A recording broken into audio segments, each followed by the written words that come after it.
Hi everyone, my name is Chandan and I welcome you all to this platform of Utilitarian IS Indian Polity की इस 2000 MCQs की series में मैं आपका स्वागत करता हूं। This is going to be test number 37। इससे पहले हम लोग 36 टेस्ट कंप्लीट कर चुके हैं। I hope you already would have watched all those videos. This is a standard template जो कि हम लोग सभी वीडियोस में सभी टेस्ट में यूज करते हैं so that you could evaluate कि आपका स्कोर क्या इफेक्टिव स्कोर जो है वो क्या आ रहा है। एंड मेक श्योर जब भी आप लोग अटेम्प्ट करते हो इन क्वेश्चंस को, मेक श्योर कि आप लोग अपना स्कोर जो है वो कमेंट सेक्शन में भी पब्लिश करें सो दैट अगर अच्छा स्कोर आता है तो भी या बुरा स्कोर आता है, अच्छा स्कोर आता है तो बाकी के बच्चे मोटिवेट होंगे और बुरा स्कोर अगर आता है तो आप खुद में थोड़ा बहुत एक एम्बेरसमेंट का कंटेंट आएगा और वो एम्बेरसमेंट का कंटेंट, ठीक है, वो आपको पुश करेगा अगली बार और अच्छा बेटर करने के लिए। Mind manipulation, self mind manipulation है और कुछ भी नहीं। Now we are moving to the first question of the day. In India reservation is not applicable to which of the following. चार चीजें दी गई हैं और बता पूछा गया है कि रिजर्वेशन किस किस चीज में एप्लीकेबल नहीं है। Just a moment. Election to the legislative assembly applicable है, promotion in the government job applicable है, recruitment of the supreme court of जजेस इसमें आपका एप्लीकेबल नहीं है, and election to the local bodies इस एप्लीकेबल है। So only three only is going to be the answer कि सुप्रीम कोर्ट के रिक्रूटमेंट में, जजेस के रिक्रूटमेंट में, एडमिनिस्ट्रेटिव स्टाफ के रिक्रूटमेंट में किसी तरह का रिजर्वेशन का जो पॉलिसी है वो एप्लीकेबल नहीं है। So C is going to be the right answer. इसमें ट्रांजिशन थोड़ा सा गलत लग गया था इसलिए आंसर पहले रिफ्लेक्ट हो गया। 722 consider the following with reference to the powers of the governor. दो चीजें दी हुई हैं with reference to powers of governor और हमें करेक्ट बताना है दो statement. He can appoint any member of legislative assembly to preside over proceedings when office of both speaker and deputy speaker fall vacant। जब डिप्टी स्पीकर और speaker का office वैकेट हो जाता है तो गवर्नर के पास ये पावर है कि वो लेजिस्लेटिव असेंबली के सेटिंग के ऊपर किसी को भी, किसी भी एमएलए को appoint. So that is a correct statement. He decides the question of disqualification of the MLAs of the state legislature in consultation with the election. तो ये भी बिल्कुल करेक्ट है, ये गवर्नर की पावर में आता है। So both the statements are correct and C is the answer. In which of the following cases does the prime minister advise the president? Proroguing में of the session of the parliament, yes, ये PM के advice पे ही president करते हैं। Dissolution of the Lok Sabha, again PM के advice पे president. Appointment of CAG, again ये पीएम के एडवाइस पे ही जो है ये करते हैं, प्रेसिडेंट करते हैं। तो तीनों इंस्टेंसेस में आप देखोगे पीएम की एडवाइस जो है नेसेसरी है। कंसीडर दो, तो यहाँ तीन टर्मिनोलॉजीज दी गई है और वहां तीनों की एक्सप्लेनेशन इस साइड दी गई है। करेक्टली मैच बताना है।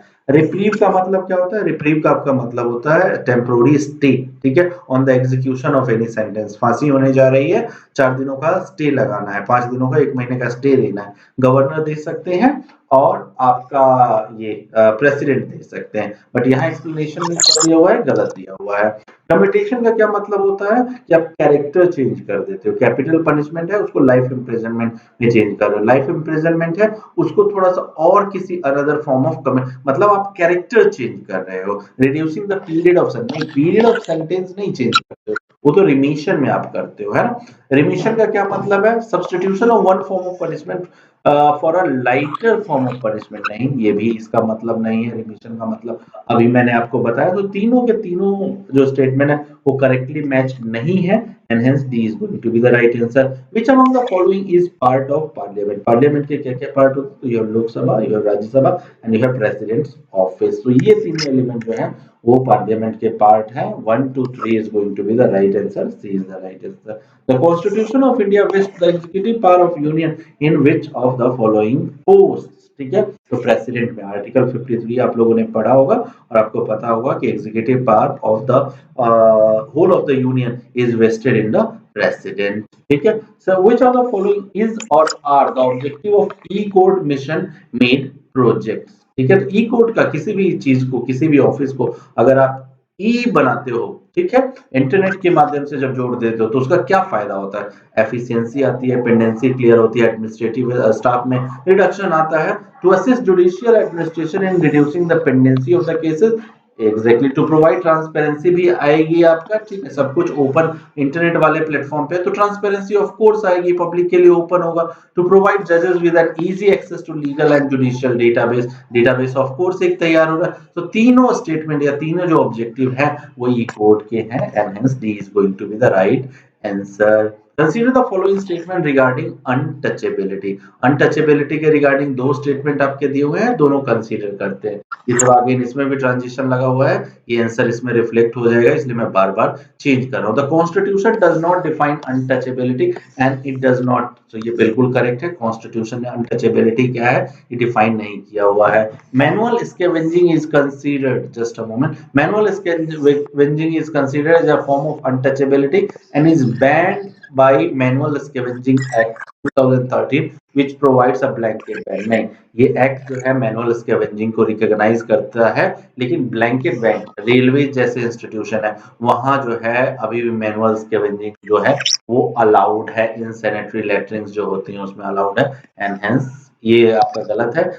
First statement is the answer, A is the answer, जो कि करेक्ट है। With reference to the law commission of India consider the following statement. Law commission वगैरह आप लोग जानते होंगे 1834। It is a statutory body, नहीं भाई, it is a executive body.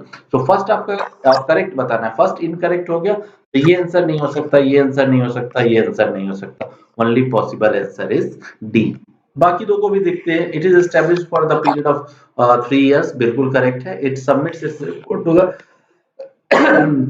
Ministry of what you call home affairs, नहीं भाई, law ministry को ये सबमिट करता है। So two only is going to be the right answer. 730 which of the following statement is or are correct in reference to the legislative council, that is upper house in the states?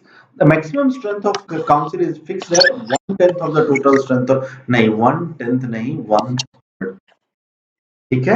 The council is subject to the dissolution during emergency, नहीं भाई, legislative council जो है वो emergency के दौरान वो नहीं होता है। So both the statements are incorrect, हमें करेक्ट बताना है।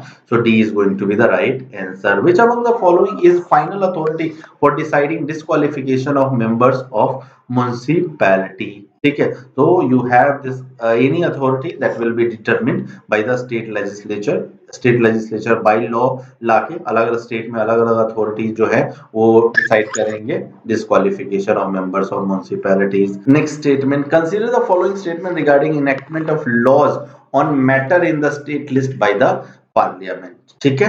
सो कौन कौन से कंडीशन में जो है स्टेट के रिक्वेस्ट पे पार्लियामेंट लॉ बना सकती है, तो इस एस्पेक्ट पे दो इंफॉर्मेशन दी हुई है, हमें करेक्ट और इनकरेक्ट बताना है। It can be requested bye a state only after consultation with the governor, नहीं, स्टेट जो है सिंगल हैंडेडली जो है रिक्वेस्ट, एक स्टेट तो एटलीस्ट नहीं कर सकता, टू और मोर देन टू स्टेट जब रिक्वेस्ट करेंगे तभी जाके पार्लियामेंट जो है वो लॉ किसी भी स्टेट लिस्ट सब्जेक्ट पे बना सकता है। Such laws can be amended only by the concerned state legislature, और एक बार एब्डिकेट कर दी स्टेट्स ने रिस्पॉन्सिबिलिटी की इस लॉ पे, दो स्टेट ने या तीन स्टेट ने, कि भाई इस सब्जेक्ट पे, ये स्टेट लिस्ट में था और इस सब्जेक्ट पे लॉ है, वो आप बनाओगे, दैट इज पार्लियामेंट, तो स्टेट के पास कोई अमेंडमेंट की पावर नहीं रहे। So both the statements are incorrect, हमें correct बताना है, and hence D is going to be the right answer. With respect to the Central Secretariat, consider the following statement. It is a conglomeration of various ministry department of the central government, ठीक है, बिल्कुल सही है। जो central government का जो administrative staff है, जो सारा एडमिनिस्ट्रेटिव जुमला है, वो सारा का सारा सेंट्रल सेक्रेटरीट में बैठता है। Its main task is to implement policy, नहीं भाई, ये पॉलिसी एग्जीक्यूशन में नहीं बल्कि पॉलिसी मेकिंग में काम आता है। यहाँ top official, under secretary, joint secretary, you have deputy secretary, secretaries, cabinet, तो इन सब की सेटिंग्स होती हैं। और ये जो टॉप मैनेजमेंट के जो लोग होते हैं सेंट्रल गवर्नमेंट में, ये पॉलिसी मेकिंग में ना कि पॉलिसी एग्जीक्यूशन में पार्टिसिपेट करते हैं।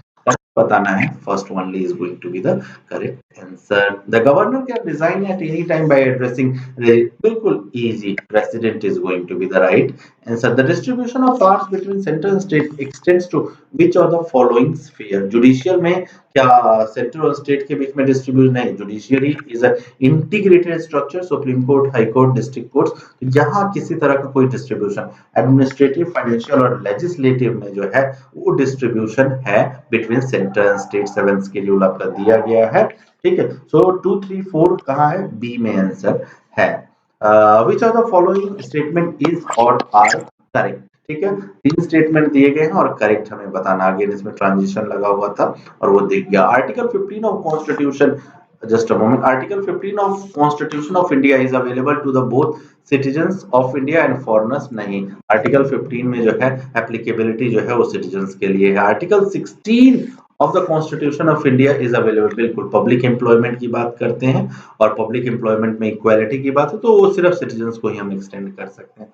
Article 21 is applicable to both citizen of India and foreigner alike, तो बिल्कुल सही है। So second and third statement is correct and hence B is going to consider the following statement in context of permanent लोक अदालत। Permanent Lok अदालत जो है आपके डिस्ट्रिक्ट कोर्ट्स या डिस्ट्रिक्ट जज के अंडर में काम करते हैं। They take up case related only to the public utility service. Award of permanent Lok Adalat are final and binding on all parties, तो बिल्कुल ये भी बिल्कुल सही है। So both the statements are correct and hence C is going to be the right answer. Which of the following factors limit the parliamentary control over the executive? आप सभी जानते हैं पार्लियामेंट का या लेजिस्लेचर का जो है एग्जीक्यूटिव के ऊपर कंट्रोल होता है और उस कंट्रोल करने के लिए कुछ टूल्स का इस्तेमाल होता है। Question hour, you have various kind of zero hour जिसमें सवाल एडजॉइन मोशंस है डिफरेंट काइंड ऑफ, तो उस टूल्स का इस्तेमाल करता है। बट कुछ चीजें ऐसी हैं जो कि पार्लियामेंट्री कंट्रोल को एग्जीक्यूटिव के ऊपर वीकन करती, कमजोर करती। तो कौन कौन सी? Growth of delegated. अब डेलीगेटेड लेजिस्लेशन अगर नहीं पता होगा आपको तो आपको पता ही नहीं चल पाएगा कि ये आंसर ये कैसे वीकन करता है parliamentary control over the executive. Frequently अगर ऑर्डिनेंसेस का प्रोमलगेशन हो रहा है तो अगेन ये वीकन करेगा पार्लियामेंट्री कंट्रोल ओवर द, क्योंकि ये क्या है, बाईपास रूट है। पार्लियामेंट नहीं बैठी थी और आप ऑर्डिनेंस ले आए, है ना, उनके बिना विचार के बिना डिस्कशन के, तो ये क्या हुआ, अगर हो सकता है पार्लियामेंट अगर बैठी होती तो आप पास नहीं करवा पाते, है ना, तो ये भी कमजोर करता है। तो ये भी आंसर का। Examination by financial committee after expenditure has been incurred, तो फाइनेंशियल कमेटी का फायदा ही क्या है, अगर एक्सपेंडिचर आपने कर ही लिया है, उसमें इनएफिशिएंसी थी ही, आपने खर्च कर लिया, ठीक है, तो दूध जब पलट गया है तो उसके बाद फिर उस पे रोने से कोई फायदा नहीं है। सिमिलरली है तो ये भी वीकन करता है ना। अगर फाइनेंशियल कमिटीज का अगर आपको पूरा लाभ उठाना है तो आपको पहले देखना चाहिए था, है ना, पहले सारी एस्टिमेशन वगैरह। तो ये तीनों के तीनों जो वेज हैं ये पार्लियामेंट्री कंट्रोल को वीकन करते हैं, hence D is going to be the right answer. With reference to state council of minister consider the following, दो स्टेटमेंट दिए हुए हैं और करेक्ट स्टेटमेंट हमें बताना है। They are collectively responsible to the state legislative assembly, तो बिल्कुल करेक्ट है। स्टेट काउंसिल ऑफ मिनिस्टर किसके लिए रिस्पॉन्सिबल कलेक्टिवली? तो लोअर हाउस के। Constitution provides for the system of legal responsibility of the minister, बिल्कुल नहीं। अनलाइक ब्रिटेन यहाँ लीगल रिस्पॉन्सिबिलिटी कुछ भी नहीं है मिनिस्टर्स की, बिकॉज काउंटर साइन नहीं किया जाता मिनिस्टर्स के द्वारा, गवर्नर सिर्फ साइन करते हैं बिल्स पे जब एक्ट बनता है। तो A only is going to be the right answer. Last question, the constitution does not provide the procedure for the selection, बिल्कुल सही। आर्टिकल 74 75 कहीं भी बात नहीं करता selection of the prime minister and appointment कैसे होगा, that has to be devised by president, किसको बनाना है किसको नहीं बनाना। हाँ, बेस्ट प्रैक्टिसेस जो है, प्रैक्टिसेस ट्रेडिशन ये एस्टैब्लिश्ड है, पॉलिटिकल प्रैक्टिसेस, बट कॉन्स्टिट्यूशन में इसके लिए कहीं नहीं मेंशन है। When there is no majority into the Lok Sabha, president must call for the re-election, ये बिल्कुल गलत है। अगर मेजोरिटी नहीं है देन प्रेसिडेंट को जो है, क्लियर मेजोरिटी अगर एक पार्टी की नहीं है तो प्रेसिडेंट को largest party, generally largest party के मेंबर को बुलाती है और उनसे एक्सपेक्ट किया जाता है कि वो मेजोरिटी का अरेंजमेंट करे। नहीं तो कुछ दिनों तक वेट भी किया जाता है कि कुछ पार्टी जो है कॉबल टुगेदर करके अपना कोलिशन बनाए एंड देन क्लेम स्टेक करे। ऐसा कुछ नहीं है कि इमीडिएटली बाद आपका री इलेक्शन जो है वो प्रेसिडेंट को कॉल करना पड़ेगा, ऐसा कुछ भी कॉन्स्टिट्यूशन में नहीं लिखा गया है। करेक्ट बताना है, ये आपका इनकरेक्ट हो गया। First only, that is a only is the correct statement, है ना। So with this we are wrapping up this video as well. In the next video we'll come up with another test. Till then, bye bye.